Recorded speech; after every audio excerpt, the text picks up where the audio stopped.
अस्सलाम वालेकुम जी। ये जनिंद, मैं हूँ आपका दोस्त, आपका होस्ट ज़ाहिर महमूद। और आज हम एक बहुत ही महान शख्सियत के साथ मौजूद हैं।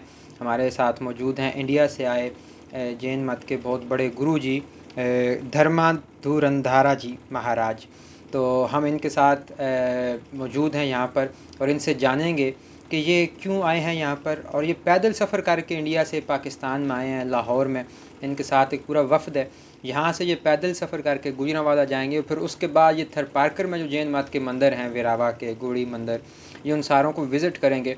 और महाराज जो मेरे साथ मौजूद हैं, इंडिया में इनको बहुत ज़्यादा इज़्ज़त से और रिस्पेक्ट से जो है वो देखा जाता है, इनको याद किया जाता है। इनके खुतबात और इनकी बातों को बहुत ज़्यादा जो है वो लोग मानते हैं, उनके बहुत बड़े पैरोकार हैं। तो हमारी खुशकिस्मती है ये आज हमारे साथ मौजूद हैं। तो चूँकि महावीर जी का ताल्लुक़ जो है वो पाकिस्तान से बहुत गहरा है, पाकिस्तान के बहुत सारे इलाके ऐसे हैं जो उन्होंने विज़िट किए थे, उनके हवाले से कुछ मंदिर और कुछ ऐसी हेरिटेज साइट्स हैं जो अभी भी पाकिस्तान में मौजूद है। तो हमेशा से हमें ख्वाहिश रही है कि हम जैन मत के बारे में जानें, हमें कोई ऐसी किताब मिले, कोई ऐसी तालीमात मिलें जिससे हम ये जान सकें कि महावीर जी की क्या तालीमात थी, उनका पैगाम क्या था, उनका फ़लसफ़ा क्या था। तो आज हम महाराज जी से यही बात करेंगे और उनसे जानेंगे कि वो यहाँ पर किस तरह आए हैं, कैसे आए हैं, और महावीर जी की जो तालीमात हैं वो हमें अपनी ज़ुबानी सुनाएंगे।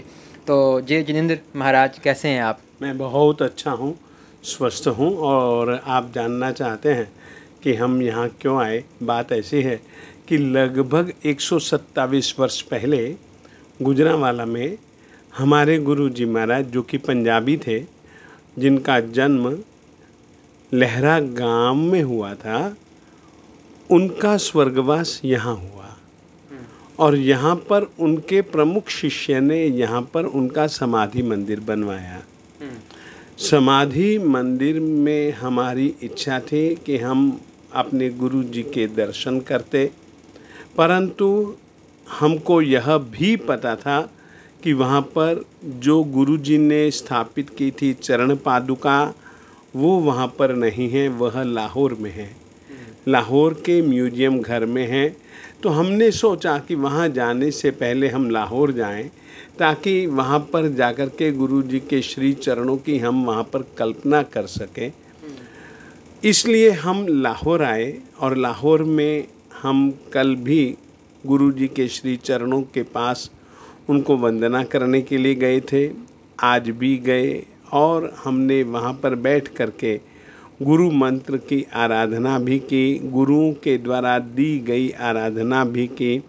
और यहाँ से हम गुजरांवाला जाना चाहते हैं और वहाँ पर उनका जो काल धर्म का दिन 28 तारीख, हम 28 तारीख वहाँ पर गुरु जी महाराज साहेब जी के उस स्थान पर बैठ कर के उनका भजन कीर्तन करना चाहते हैं, उनका स्मरण और उनका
मानव जाति के विकास के लिए। देखिए, जैन परंपरा दो तरीके का विकास मानते हैं। एक तो भौतिक विकास और एक आत्मिक विकास। भौतिक विकास आप चाहे जितना मर्जी कर लीजिएगा, खूब हुआ, विकास के नाम पर विनाश ज्यादा हुआ। और इस विकास को हम विकास कहें क्यों, यदि इसका परिणाम विनाश है तो। यदि इसका परिणाम विनाश है तो हम इसको विकास कैसे कह सकते हैं? विकास तो यह है जिसमें कि केवल एक आत्मा का ही नहीं, एक आत्मा के साथ में अनेकों आत्माओं का विकास हो जाए। एक आत्मा पहले खुद का करेगी, फिर उसके बाद में सभी जीवों की आत्मा के विकास की चिंता, और चिंता के अतिरिक्त किस तरीके से विकास हो सकता है उसकी नियमावली बताने वाले यदि कोई हैं तो वह जिनेंद्र भगवंत हैं। और जिनेंद्र भगवंतों ने जो कुछ भी कहा है किसी एक मानव के लिए नहीं, उन्होंने जीव सृष्टि के लिए हर एक सुखपूर्वक कैसे जी सकता है उसकी व्यवस्था दी है। जैसे कि मैं तुमको एक छोटा सा उदाहरण दे सकता हूँ। जाहिर, हमारे यहाँ पर आप लोगों ने कभी भी जैन ध्वज देखा हो। जैन ध्वज में 5 रंग होते हैं। सफ़ेद रंग, यानी कि जैन परंपरा में 5 मुख्य आत्माएं हैं।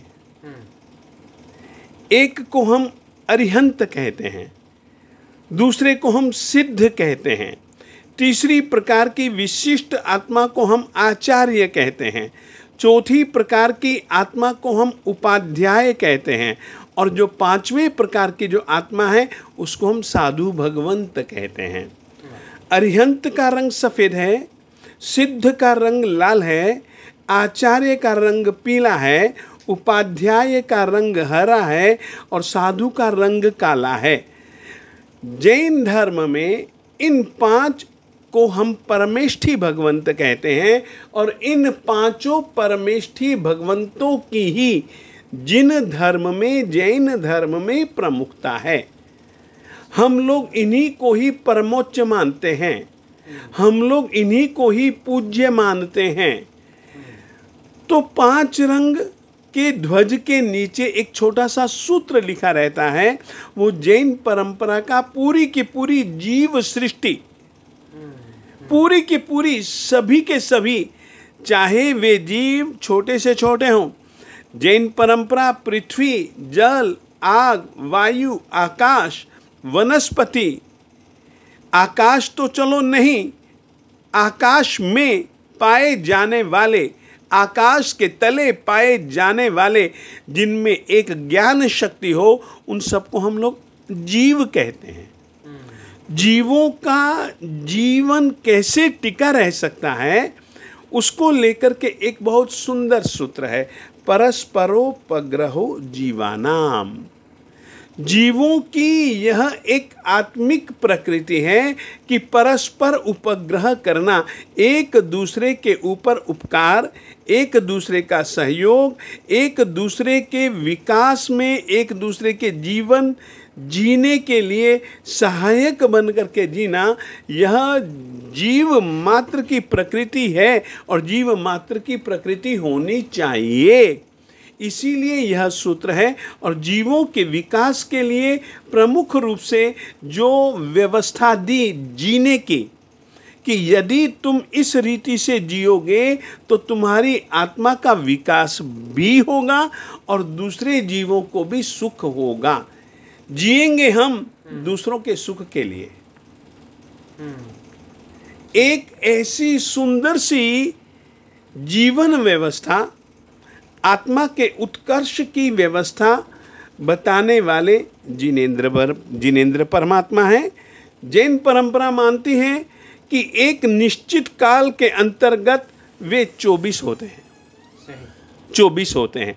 जैसे कि वर्तमान काल में हमारे 24 में से सबसे पहले श्री ऋषभदेव स्वामी जी हुए, दूसरे श्री अजितनाथ स्वामी जी हुए, तीसरे श्री संभवनाथ जी हुए, ऐसे आगे बढ़ते बढ़ते बढ़ते बढ़ते बढ़ते बढ़ते बढ़ते बढ़ते बढ़ते बढ़ते 23वें श्री पार्श्वनाथ स्वामी जी हुए और 24वें जो कि अंतिम तीर्थंकर इस काल के, आगामी काल में भी तीर्थंकर होंगे, भूतकाल में भी तीर्थंकर होंगे, मगर वर्तमान काल में जो 24 मानी जाती है उस 24 में से ये श्रमण भगवान महावीर स्वामी जी अंतिम माने जाते हैं।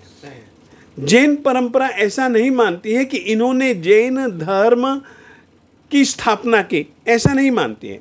जैन धर्म यह मानती है कि यह व्यवस्था पहले से परापूर्व काल से ही चली आ रही थी। ज्यों ज्यों ज्यों ज्यों ज्यों ज्यों इस व्यवस्था में शैथिल्य होता जाता है, ज्यों ज्यों यह व्यवस्था धूमिल होती जाती है, तो फिर जरूर इस व्यवस्था को पुनर्जागृत करने के लिए, पुनः परिष्कृत और पुनः संस्कारित करने के लिए जिनेंद्र परमात्मा जन्म लेते हैं। एक आत्मा जन्म लेती है, वो विशिष्ट कोटि की होती है। हम इनको जिनेंद्र इसलिए कहते हैं कि आत्मा के जितने भी शत्रु हैं, शत्रु का मतलब यानी कि कोई दूसरा कोई शत्रु नहीं, हमारे आत्मा के भाव ही हमारी आत्मा के शत्रु हैं। सही। हमारे जो राग, द्वेष, पक्षपात, एक दूसरे से लड़ना, झगड़ना, एक दूसरे को परेशान करना, दूसरों को परेशान करने का मन में विचार लाना भी हमारे यहाँ पर मना किया गया है। वह भी एक प्रकार का भाव ऐसा है जो कि शत्रुता से, जो कि विद्वेष भाव से संबंध रखता है। वैसे भावों का जिन्होंने आंतरिक आत्मिक शत्रुओं का जिन्होंने नाश कर दिया, वे अरिहंत कहलाते हैं। और अरिहंत की आत्मा परम निर्मल, शुद्धतम, उच्चतम, उसके आत्मा के अंदर पाए जाने वाले सभी गुणों का बिल्कुल बिल्कुल बिल्कुल परम विशुद्ध स्वरूप दिखता है। इस तरीके की आत्मा अरिहंत कहलाती है। अरिहंत को शत्रुओं का नाश करने के कारण से वे अरिहंत कहलाते हैं। शत्रुओं के ऊपर विजय पाने के कारण से वे जिनेंद्र कहलाते हैं। वे जीवों, खुद तो वे तिर गए, अब उन्होंने अपनी आत्मा को तो विशुद्ध बना लिया, अब उनके लिए तो कुछ करना शेष रहा नहीं, परंतु फिर भी मैं बन गया तो बन गया, परंतु मेरा अब कर्तव्य है कि मैं सभी जीवों की आत्मशुद्धि की प्रक्रिया उनको बतलाऊं।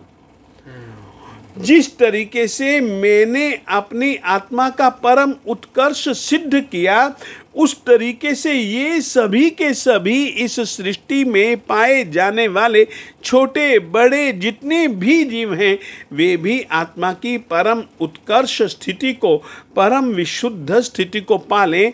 फिर वे उसके लिए एक धर्म तीर्थ की स्थापना करते हैं। और वो धर्म तीर्थ की स्थापना करने वाले होने के कारण से तीर्थंकर कहलाते हैं। ठीक। तीर्थ यानी कि एक तिरने की व्यवस्था। हम बार बार संसार में जन्मते हैं, मरते हैं, डूबते हैं, दुख ही दुख पाते हैं, सुख कम दुख ज्यादा महसूस करते हैं, सुविधाएं कम दुविधाएं ज्यादा हैं, अनुकूलताएं कम प्रतिकूलताएं ज्यादा हैं। इसमें से किस तरीके से व्यक्ति जिए जिसके कारण से कि वह आत्मा का परम उत्कर्ष खुद महसूस कर सके, वो व्यवस्था देने वाले जिनेंद्र भगवंत हैं।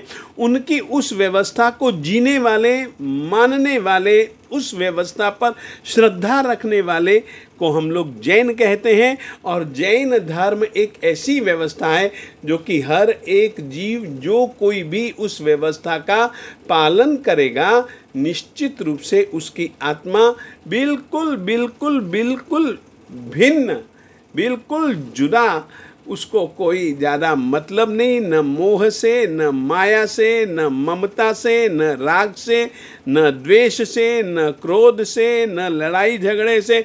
नहीं, वह बस सबको साक्षी बन कर के देखना, उसके साथ जुड़ना नहीं।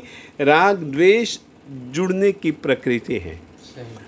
हम इनको वीतराग इसीलिए कहते हैं कि ये राग और द्वेष से मुक्त हो गए। जो राग और द्वेष से मुक्त होता है वो पक्षपात से विहीन हो जाता है। इस तरीके से हमारे यहाँ पर जिनेंद्र परमात्मा की परंपरा चलती है। वो एक काल चक्र के बीच में 24 तीर्थंकर इस भरत क्षेत्र में पैदा होते हैं। फिर ये काल चक्र घूमते घूमते फिर एक निश्चित समय पर वापस धर्म की स्थिति बिल्कुल हीन क्षीण हो जाएगी। पुनः एक बार तीर्थंकरों की परंपरा वापस जीवित होगी। यह हमारे यहाँ जिनेंद्र परमात्मा का माना जाता है। जैन परंपरा वो हम चाहेंगे कि हम एक और वीडियो जो है उसमें रिकॉर्ड करें, तो उसमें जो लाइफस्टाइल है सारा उसको हम जो है वो रिकॉर्ड करेंगे, क्योंकि हम ये चाहते हैं कि जो हमें सुनने वाले हैं वो आपका एक एक ज्ञान जो है वो करके सुने, ताकि वो अलग अलग उसको क्लासीफाई कर सकें। तो आपका बहुत बहुत धन्यवाद। तो मुझे उम्मीद है कि जिन लोगों ने हमें यहाँ पे देखा है, गुरुजी की, महाराज की जो बातें आपने सुनी हैं उनसे आप बहुत ज़्यादा खुश हुए होंगे। और इसके साथ ही मुझे दीजिए इजाज़त, एक और वीडियो में आपसे दोबारा मुलाकात होती है। कट कर।